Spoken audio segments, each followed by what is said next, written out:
first wife? I got a job at AM General, made pretty decent money, but not great money. But I'd worked there probably 6 months, and another guy I worked with, he was from Making, Ronald Adams. Him and I wanted a car, so we come to Kentucky and ordered us a 1965 GTO. I ordered it in midnight blue, and he ordered a red one, candy apple red or something.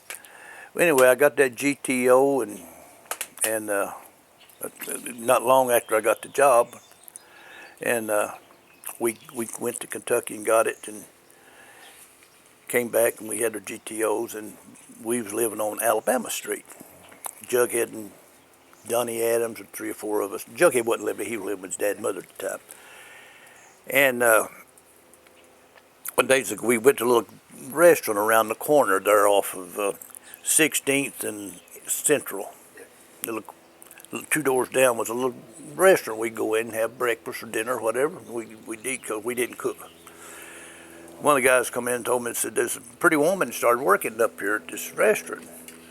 And I said, well, I tell you what, I'm going to go up there and get a date with her. I had never seen her, and I went up there, and it was Bobbi. And I met her in 2 or 3 days or so, and I asked her out and whatever. And that's where I met Bobbi working there. I'd come in and listen to music or a little jukebox in there and have breakfast with them and whatever. And Donnie Adams was with me, I think, at the time. And I met her and started dating her and ended up marrying her. She had a little girl. 3 months old, 4 months old, 5 months old, and she lived on North Central. And because I didn't have a car, I had the car ordered, hadn't got it. And I'd walk up Central, walk back morning and evening, and walk down on Alabama. And that's what I did then. But so we got married. I don't know how long we dated, but we got married. One night we was somewhere with her brother and his wife and somebody else at someplace, and said, why don't y'all go get married? So we, the spur of the moment. I said, yeah, let's go. So the very next day we got married. I mean, I didn't plan nothing, we got married. I never called my mother or nobody at home. Or nobody. That's just how independent I was and how silly I did. Made silly mistakes. Not to get married, but not telling people.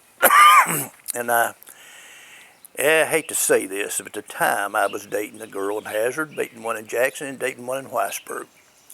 The one in Whitesburg had a brother that was close to my mother and dad, and of course they didn't know about all this stuff going on. And I'd go back and forth. This time I had my GTO. I'd got my GTO. I'd go to Jackson and go to Hazard and went to Whitesburg and back to Indianapolis. Anyway, I'd already got married. Now, these other girls, I had no idea that I was dating or nobody, and got married. And I called home and told them I got married, and tell Boggs, tell her, that I just got married. Now, how gutless or how crazy or how silly or how bad that was. And that's awful. And I'm saying 2 years, maybe 3 years later or so, I had never seen her talk to any of them since then. I was sitting in the barber chair getting a haircut there in Whitesburg, and she was sitting over here, and because they had done a little beauty work too in there, and just a little girl run by me, and I'm sure it was her daughter. I hadn't seen her after that or then. I didn't realize it was her till later on, but that was awful. That was awful. It just how silly that you can be at that age, or maybe not everybody did, but that was ignorance on part. You married a woman that had a daughter. Did you have any reservations because she had a daughter, and how did it feel adopting her, Stacy? Well, she had a daughter, and Bobbi had a daughter named Stacy, a pretty little old girl, but. And I cared a lot about her, and no, I didn't have issues with that because I knew what I was getting into. She had a little girl, and I knew she had a little baggage, by that, but it didn't bother me. It really didn't. But what did bother me is, we didn't, and just another mistake, a bad mistake I made, and her, and Bobby both. We didn't tell her about that I wasn't her father. Didn't tell her about it. Until she was 13. I didn't tell her then. I think it was a little before that. But anyway, Bobby snuck and told her that I wasn't her father years later. And I'm talking 10, 11, 12, 13. I don't know what age it was. And that had to be devastating to Stacy. And it really bothered me then. And but when she did get to know her dad, I was against it because her dad he didn't want to support her. He didn't support her. And I had two other children. I had Joey and Scott and Stacy. Well, there was three. She's my daughter. Yeah. And I did adopt her. I did adopt her when she was like 6 or 7 or something like that. We didn't tell her then. And then her dad at that time contested it, but they wouldn't. He couldn't succeed on that. But I did, because attorneys, he never did pay for the divorce and all this before, and he was, I didn't know where he was any good or not, but you can't listen to one side of the story. I never did know the guy. But anyway, Stacy was mine. I had three kids, and I supported them all, but her dad never did, and he still got visitation. Bobby let her see him, and a daughter at 13 years old naturally wants to see her natural dad. Curiosity, nothing else. And it caused problems. It caused problems because I had two other kids. Christmas came, she had Christmas with us, and she had Christmas with him. Birthdays, she had Christmas. He had a birthday with us, a birthday with him, and that really bothered me, because I had other kids, and she'd end up with more and this, that, and she, at that time, as a 13-year-old girl, or boys, if that matter, when they get to that age, they become trouble. They're not with themselves, but they have issues, and they get to, so you really can't. They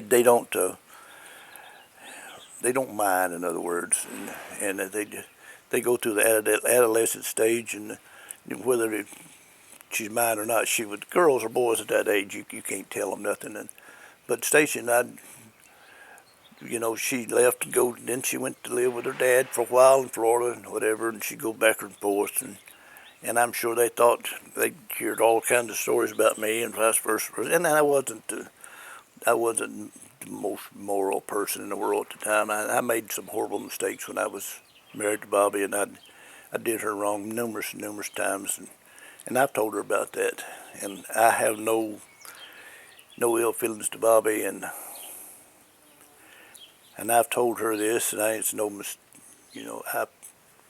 first 10 years of our marriage, I was a horrible husband. Thought I was a good father, but I was a horrible husband. And the next 10 years, she couldn't have got a better husband. I turned around, and I didn't ever know when she was coming home. Lots of times, she got a job and she started working, and I didn't know when she was coming. And I can understand why, because she wasn't happy at home. And I was the worst, and then I was the best husband, and she was the best wife, then she was the worst wife. It flipped on me, and we got a divorce. Of course, we went back, and you was small, Joey was small, and Stacy was small, and no, it was just Joey and Scott. Stacy was with her father, I think, at the time, and I running back and forth. I was staying with Joanne a lot of times. I had to get apartments to go here and live there and there. I had a rough time at the time. And Mother and Dad didn't know I was going through all that. I never told my mother and father how bad it was. And anyway, Stacy and with Joe and Scott, after a while, we got back together again. Bobby and I got a divorce, and we got back together. I don't know how long it was. I can't. I don't remember, but we got back together, and we lived a decent lives until you guys basically got grown. And I was thankful that, at least we split again. It didn't work the first time, and it didn't work the second time, because I guess she found out, that things was better on the other side of the fence. And I had a horrible, horrible time with it. I really did. I had apartments and this and that, and we split up. But I don't, to this day, I don't blame Bobbi for doing it. She paid me back, and she paid me back well. But Bobbi was an awful, awful, awful good woman. And I feel like I was a big part of her turning the way she did. But now I found a lot of things about happening in her childhood. And I'm not going to go into that because that's for her to do. And I don't know of any person that would have went through what she went through and had brain one. So I think it affected her mentally. I'm talking about with her family. She got me, and I let her down, and she went. You know of her childhood problems she had. Oh yeah, yeah. And what woman can go through that and have half of a brain? Somehow. Then she run into these other guys after me that did her bad.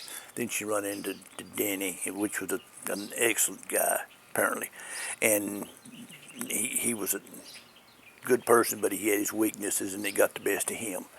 I mean, and she lost him, and now she's alone with a cat, and her health is not the greatest in the world, but she's. But I'm not going into what she's done to me, because no, I ain't going to do that. No. Tell me about how it was when you found out she was pregnant with Scott. Did you think you were prepared as a person, as a father, as a husband? Were you scared? Were you ready? Were you excited? I cared a lot about Bobbi. I loved her, and she loved me. But I wasn't a teenager. I was a grown man, and I was probably 21. She was 20, 19, whatever. And she had a horrible, horrible time of having him. I mean, like 24 hours of labor, as I can recall. She had a horrible time. The reason I'm telling you that is when she had Scott, he almost died 5 months when he's 5 months old. When he was 5 months old, he woke up one night, and we had a doctor named Dr. Sexton. I remember his name. And he had diarrhea and vomiting pretty bad. And at that time, you had to pay every time you went to a doctor. It's not like today where you go in and you got a little copay or whatever. But I couldn't really afford to take her a lot. And, we didn't take child doctor every time it got sick. But she'd call Dr. Sexton. He said we'd give him some Jello or whatever, and whatever. But he never got no better. Well, she woke him one night, and his eyes had set in his head. And we got up and we rushed him to the hospital, St. Vincent. It was at that time. It was out around not 16th, but around 21st Street or somewhere up there, St. Vincent Hospital. Took him up there, and the doctor told me and Bobbi that if he lived 1 hour, he's got to change. That's how bad he was. His veins had collapsed, and they rushed him in, took him in there, and they couldn't find an artery or vein to get intervene, to give him. And they cut his arms and down here. And I watched him do some of it, and they finally found one. It was a Catholic hospital, and the priest come in and really give us the last rites for him. But he laid there, and he got better. It took him a while, and he got better and better and better, and he would come a hair losing him. He come out, and so we had him, and it was 3 years later, had Joey, and Hubert and I were working at AM General, and Hubert came to me and said, they told me that Bob is in labor. Let's go. So she took 24 hours or 22 hours to have Scott. So I said, well, Hubert, it's going to be a while just because he started. Said, well, let's stop and get us some beer. So we stopped. we stopped and bought some beer at Hoffa's, and we went in there and I got some beer. In fact, we might have drank one or two in there because we had plenty of time to get out there. Well, I got to the hospital. I don't remember how she got to the hospital. She wasn't in there 15 minutes and had you. Of course, Bobbi and I was not one to doing any planning on anything. We had not, Joey, even anticipated a name or even planned what to name you. And I don't know how we come up with your name, Joey Gwen Howard. I don't know. Could you consider calling me Sandy? There was a guy that I worked with named Sandy, and we thought about the name Sandy, which would have been all right. It'd probably been better than Gwen, but but that's what we named you. And it was not her fault, and it wasn't my. Yes, it was both of her faults. And what couple don't plan on? And you went. She went the regular whole term with you. But she dropped you pretty quick when we got there, but we wasn't even prepared for a name. And I remember going in there, and they had them in booths, or like cattle. Everybody, one squaw here, and having, that's how they did it back then. And they was having children, and but I'd had some beer, drank at least 6 beer. Of course, Hubert was with me somewhere around there, sitting around the way. Hubert was with me most of the time about it, no matter where we was at. But so we had you, and now we moved back. At that time, I had bought a house. I'd won a lotto. Well, why did you name Scott William Scott? Was he named after anyone? My dad, William. But your dad's name was Bill. William and Bill is the same. Right, but his given name was Bill, and you gave Scott the formal name of William. Don't know where the Scott come from. Don't know. So you had a house on Randolph Street. Yes, I had back at that time, Catholics had a fund program that you'd buy a little ticket from them, $1 a week, and guys in there sold them, and it was for charity. And I bought a ticket, and if you won it, your number come out, you won $2,000. Won $2,000, which is quite a bit of money at that time. I took that money and used a little bit, but I went and bought that house down there at Randolph, a down payment for it. And that house was what, $13,000 to buy? It was $13,900 or $14,009 is what it cost, and it was we bought it, and you was born in June of '70, and we had bought that house, I don't know, 69 or whatever, 68, 69 I'd say, and at that time, when you was born, 6 months after that, I guess, some women have problems after having a child, and I don't know what they call it, but Bobby had a little problem then because, I'm talking about depression or something. Postpartum depression. Yeah, postpartum depression. And, I was so silly at that time. I was drinking quite a bit of beer, and, and of course she was having problems and I didn't understand it, and she didn't either, probably at the time. But I remember that well, and she had issues, and I wasn't there to help her. I didn't know how to help her. Didn't know what she. I thought she just aggravated me for whatever reason. But had you and but getting back to you and Stacy and Scott, Joe, they went to school, and Joey was a victim of busing for a while. If you remember, there was a federal judge at that time. Busing wasn't an issue until then, and it became an issue. And S.U. Dillon, which is the federal judge, the law became effective that certain areas anyway, and Indianapolis was one of them, is busing. Come in and they bus you. What they do, they take one street and have to move you there, and the black here, and just different. And I had a big problem with that, and I really do today, because, but anyway, you was a victim of busing. Now, Stacy and Scott wasn't. You were the only one of the 3 was, and you only lasted 6 months or a year or whatever. And I got in trouble once over that. Come here, get in trouble over it, and probably should have, but I called the teachers up, the principal up, and threatened her on the phone. But do you know why you threatened her? I do. Yeah, I do. You guys was forced to sing that I shall overcome. You and another white boy, and yes, this is what was told to me. I was removed from 6th grade and put in 1st grade because I would not cooperate. Yeah, but it really started from that song that you guys had already made up with your friend that you wasn't going to sing that song, which, any white kid, but that's what happened. And they held that, so we're going to just take, because he's been disorderly or whatever, we're going to go from 1 grade and jack him down from instead of doing whatever had to be done, disciplined him by taking a young boy and transferring him from third to first or fifth to first or whatever. It was so morally wrong, or especially for children to accept it. I think of that, but I called her up and threatened her over that. What happened when you made that threat? Nothing. I mean, as far as her with the authorities or whatever, nothing.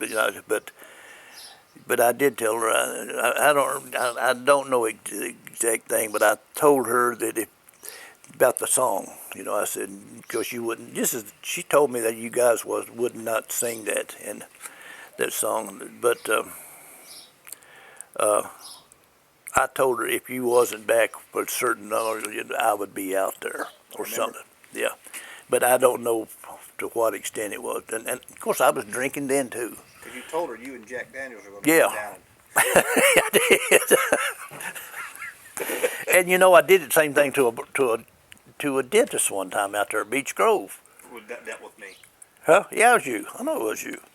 Beach Grove, you put marks on your face, and I know about what had happened. You know, you was afraid, and so am I, with needles and whatever. And he forced himself to try to hold this, that.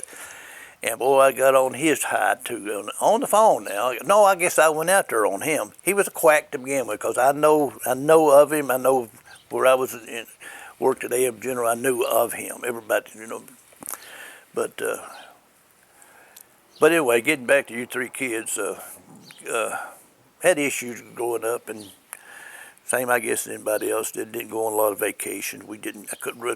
We didn't just do it. And not only us, but nobody around did. Joe, to some extent, like they do today. Now they liable to take 3 or 4 vacations a year with the kids, but that's good and it's bad. You know, but growing up, you know, you didn't have a lot, and you got fed, and the bills were paid, and you wore.